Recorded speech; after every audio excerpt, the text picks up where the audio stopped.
1 ahí dura 12. Ah, tú necesitas la pizarra, ¿no?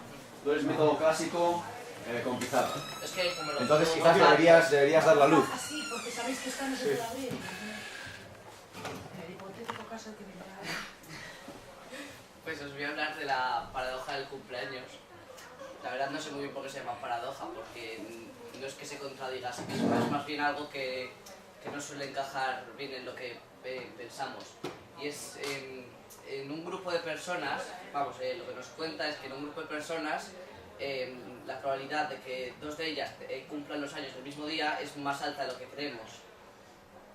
Y antes de explicaroslo todo, tengo aquí apuntadas 3 leyes o normas de la teoría de la probabilidad. Y la primera es que es la regla de Laplace y nos dice que la probabilidad de que ocurra un suceso es el cociente entre los casos. Es la diferencia entre los casos favorables el cociente, perdón, y los casos posibles. Es decir, si yo por ejemplo tengo una moneda, si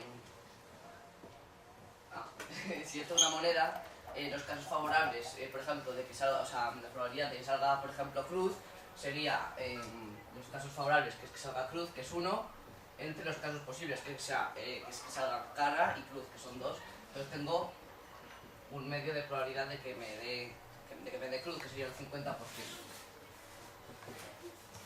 En un dado, por ejemplo, de que me salga 6 sería un sexto, porque tengo 6 caras, pero solo una es favorable, que es la del 6.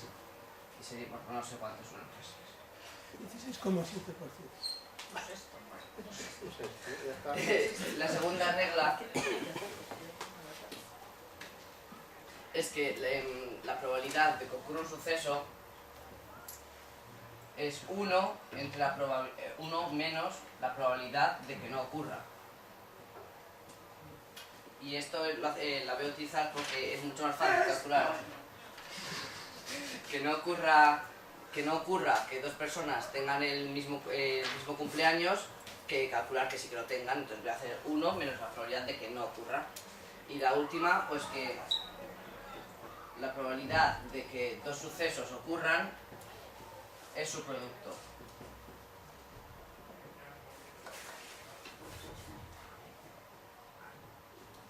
Entonces, teniendo en cuenta estas normas, pues voy a explicarlo.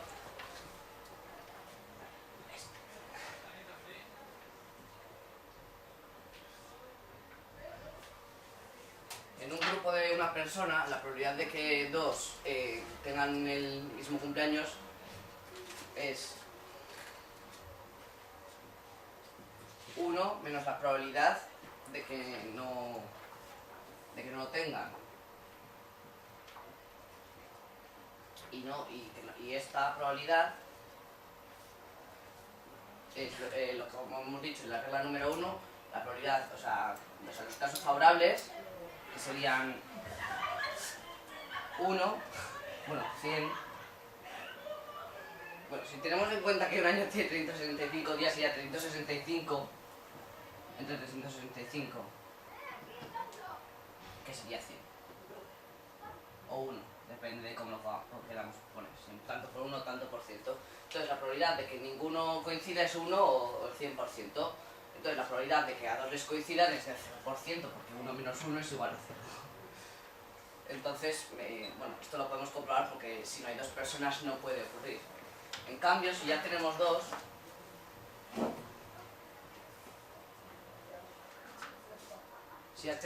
tenemos la probabilidad, como hemos dicho en la regla 3, es la probabilidad de que ocurra el suceso A multiplicado por la probabilidad de que ocurra el suceso B, que es que nos coincidan los años. Y como sabemos que es 1, pues nos da igual multiplicarlo, ¿no? Entonces calculamos la probabilidad de B, que sería pues 360 en los casos favorables, que es 364, entre los casos posibles, que es 365. ¿Por qué? Porque tenemos 365 días en un año, pero 1 ya está cogida por la anterior persona, por lo tanto son 364 días en los que si cumple años ese día no va a coincidir.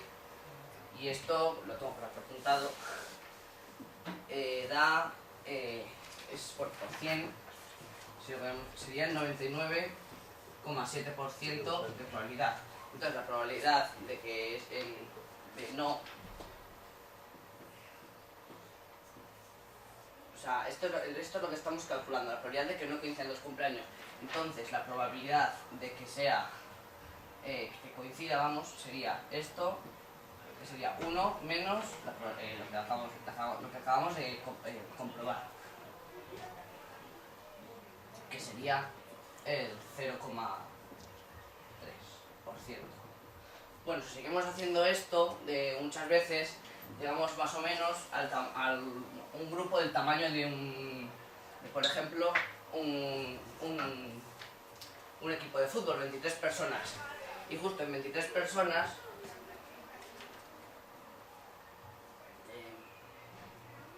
la probabilidad de que no ocurra esto es 1, que sería el 365 por 364 entre 365 o 363 entre 365, bueno, así hasta llegar a todas las 23 personas.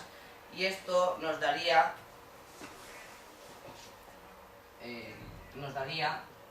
49,7%.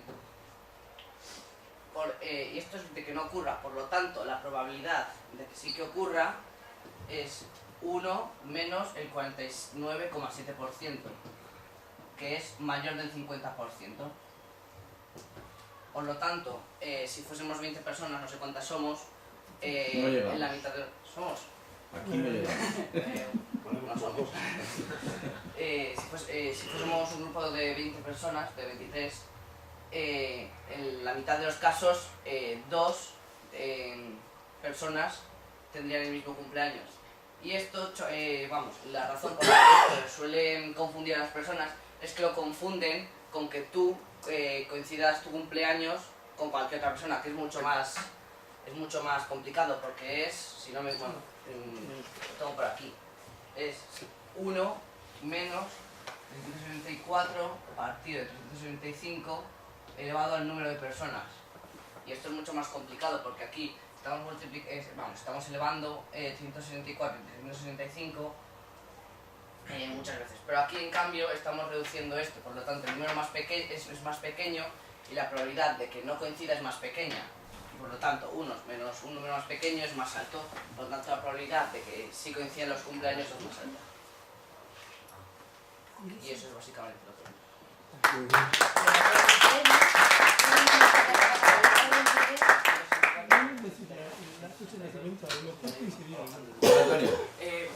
Yo, la verdad es que tenía pensada la charla como para 20-25 minutos, quizás. Entonces, ¿preferís que la haga hoy más rápido o preferís que venga otro día y la haga con más calma o...? 20 minutos es lo que tenemos. Yo creo que Vale. Poco menos. Vale, entonces... ahora sí que apagó la luz, quizás, ¿no? Sí, por favor.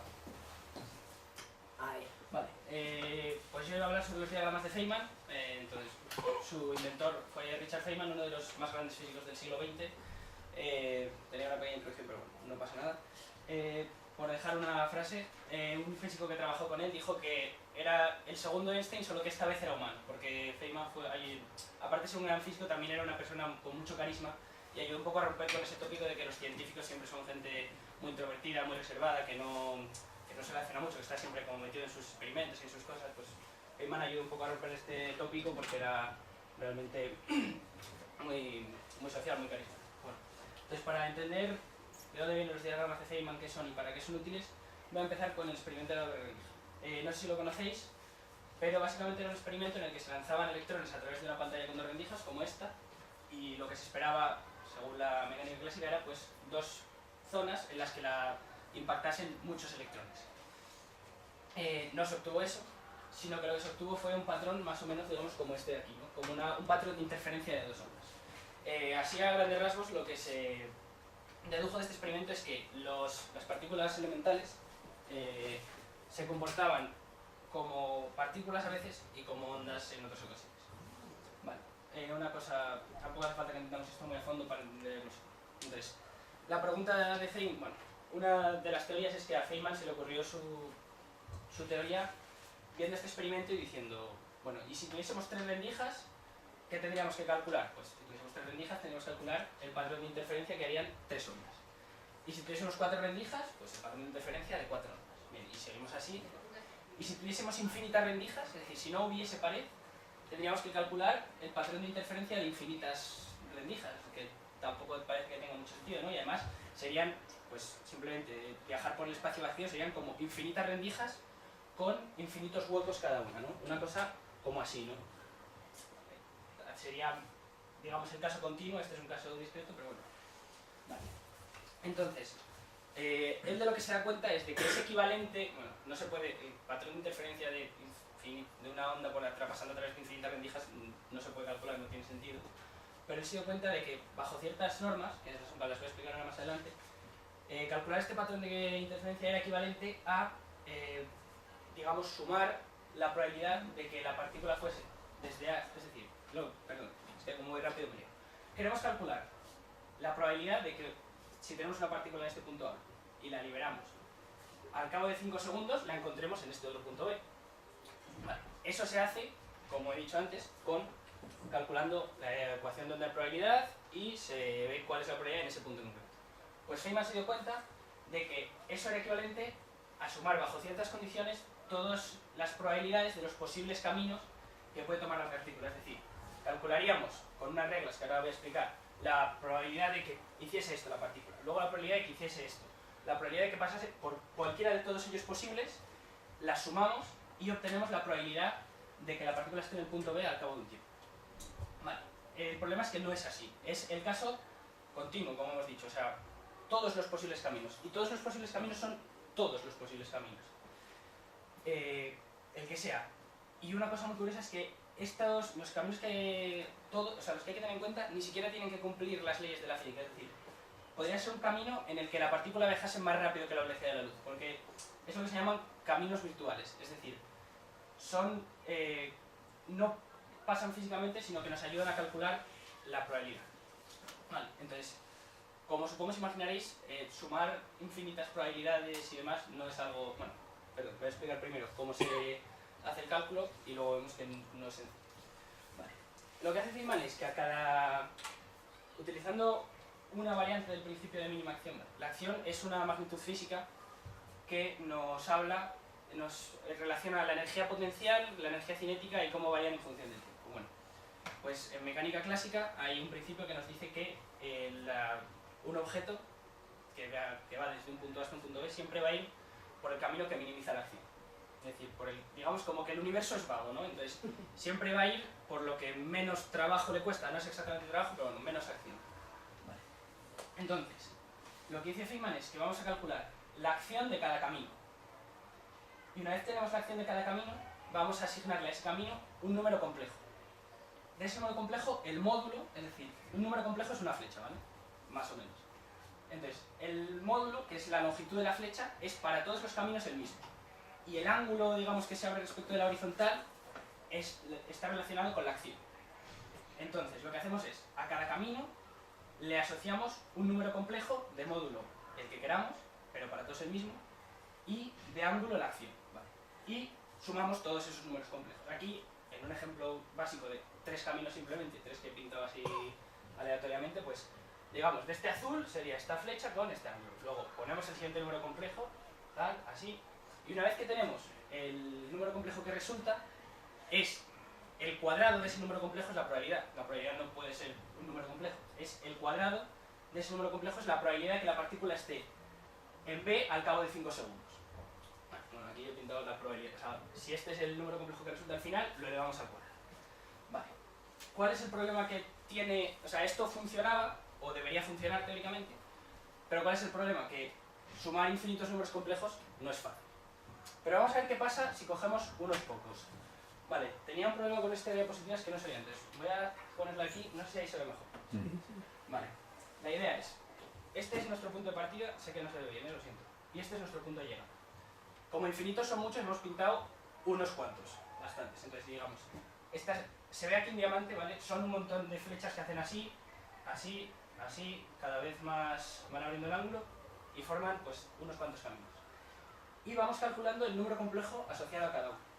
Para este de aquí abajo, el número complejo es que no se ve, es una pena porque esta diapositiva realmente se veía muy bien el concepto, pero bueno. Es una pequeña flecha que hay para este de aquí abajo. Para el siguiente, otra que está un poco más torcida. En resumen, para todos estos caminos, las flechas forman un círculo.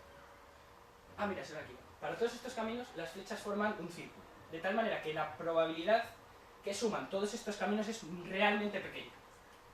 Y lo mismo con estos de por aquí arriba. Se hacen un círculo aquí, de tal manera que su contribución a la probabilidad es realmente pequeña. Si nos damos cuenta, si solo cogiésemos los caminos más normales, vamos a decir los más centrados, imaginemos que fuesen de aquí hasta aquí, pues pintaríamos una flecha desde aquí hasta aquí y si nos da, no varía mucho realmente la longitud que tiene la flecha respecto de esta. Es decir, que si elegimos bien qué caminos calculamos y cuáles, digamos, no calculamos, porque al final calcularlos todos es muy complejo, si elegimos bien cuáles calculamos, podemos acercarnos mucho a la probabilidad que buscamos. Entonces, la integral de caminos, que se llama la suma de todos ellos, se resuelve con teoría de la perturbación, es decir, que se busca tenemos un problema que no podemos resolver analíticamente. Buscamos uno que dé una solución parecida y vamos haciendo pequeñas perturbaciones sobre ese para acercarnos cada vez más a la solución que buscamos. Entonces, sería empezar, digamos, si queremos calcular una primera aproximación, calcularíamos estos de aquí.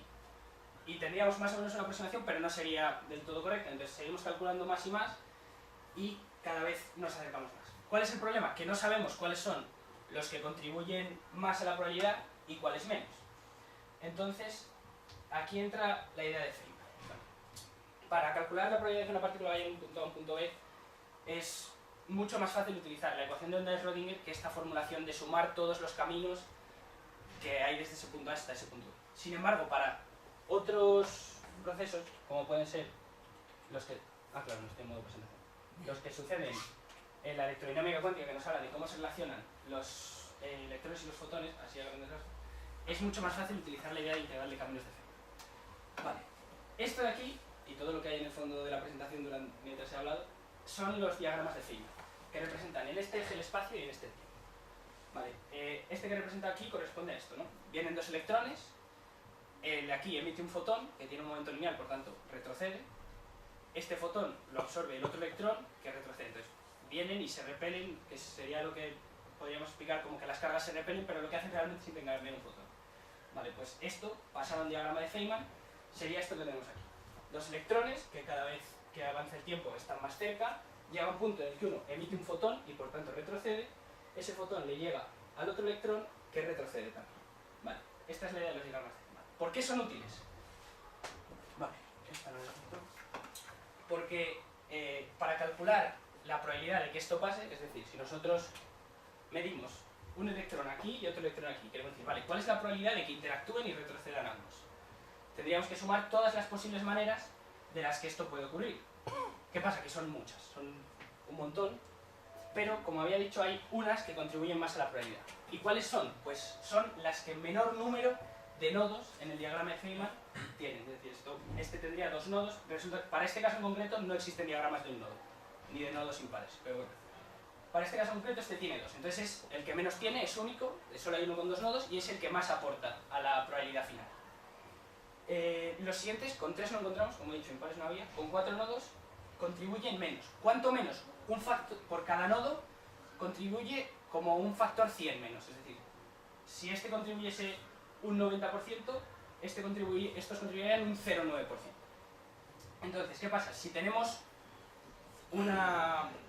queremos calcular la probabilidad de que un suceso ocurra de este tipo, podemos escribir los diagramas de Feynman que tienen los menores número de nodos, calcular su probabilidad y demás, sumarla, y tendríamos una buena primera aproximación. Si queremos seguir aproximándonos, podemos pintar todos los que tienen 4 nodos, sumarlos y nos seguiríamos acercando.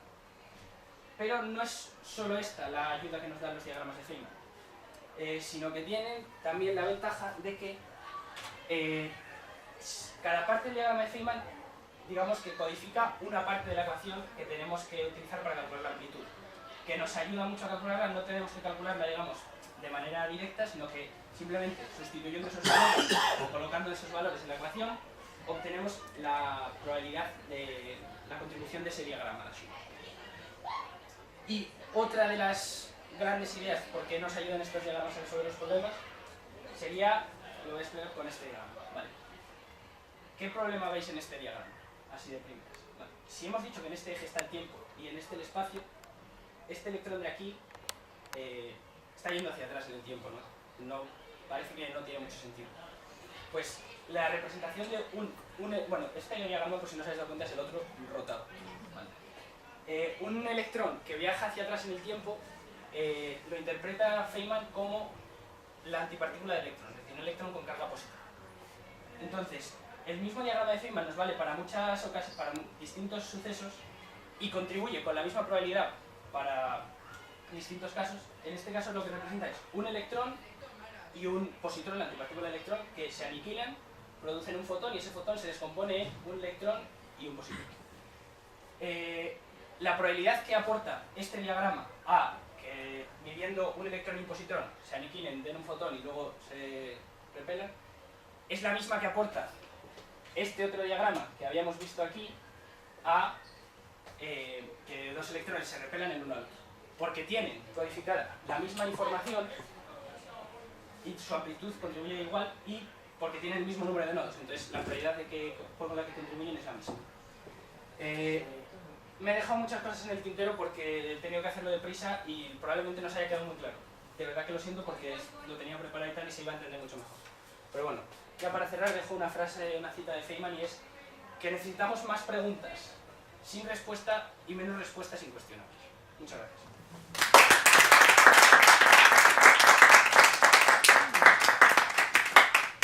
Pero ¿para qué vale? Quiero decir, pero esto nos ayuda, perdón, es que dice, nos ayuda mucho a calcular, pero ¿a calcular qué?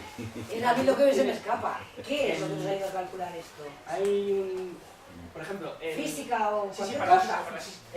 Es que claro, no he podido explicarlo bien. Sí. Es, al final, la interacción de electrones y fotones es la fuerza electromagnética, entonces sucesos no se utiliza para todo lo que tiene fuerza, porque al final se puede utilizar la mecánica clásica, que es más fácil, pero para sucesos ya más concretos, más, por ejemplo, bueno, hay un PDF que leí muy bueno que explica con los diagramas de Feynman la reflexión de la luz en un espejo y cómo si tú pules ciertas zonas del espejo puedes obtener cosas que luego se ven. Es mecánica, ¿no? No, es electromagnética.